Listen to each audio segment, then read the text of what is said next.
بسم اللہ الرحمن الرحیم۔ السلام علیکم۔ آپ دیکھ رہے ہیں یوٹیوب چینل عام سی باتیں۔ NA 245 میں تحریک لبیک کے ساتھ ایک بار پھر دھاندلی اور تحریک لبیک کے امیر کی اہم پریس کانفرنس۔ اس ویڈیو میں ہم اسی کے متعلق بات کریں گے۔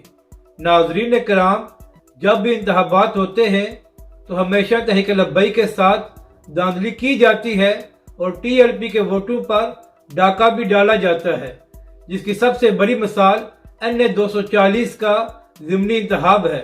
اور ناظرین کرام، آج NA 245 میں بھی تحریک لبیک پاکستان کے ساتھ یہی ہو رہا ہے۔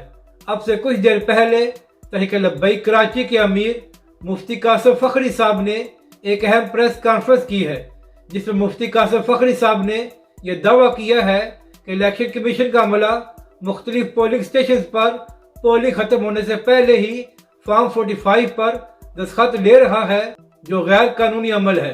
مفتی قاسم فخری صاحب نے الیکشن کمیشن سے مطالبہ کیا کہ فوراً ایسے لوگوں کے خلاف کارروائی کی جائے۔ اس کے بعد مفتی قاسم فخری صاحب نے یہ بھی کہا ہے کہ جہاں پر تحریک لبیک پاکستان کا ووٹ بینک زیادہ ہے، وہاں پر جان بوجھ کر پولنگ کے عمل کو سست کیا گیا ہے۔ تو مفتی قاسم فخری صاحب نے الیکشن کمیشن سے مطالبہ کیا ہے کہ یہ سب کچھ دیکھتے ہوئے پولنگ کے عمل میں 1 گھنٹے کا اضافہ کیا جائے۔ اپنی رائے کا ضرور اظہار کریں کہ آپ کو یہ ویڈیو کیسی لگی اور ہمارے اس چینل کو بھی سبسکرائب کریں۔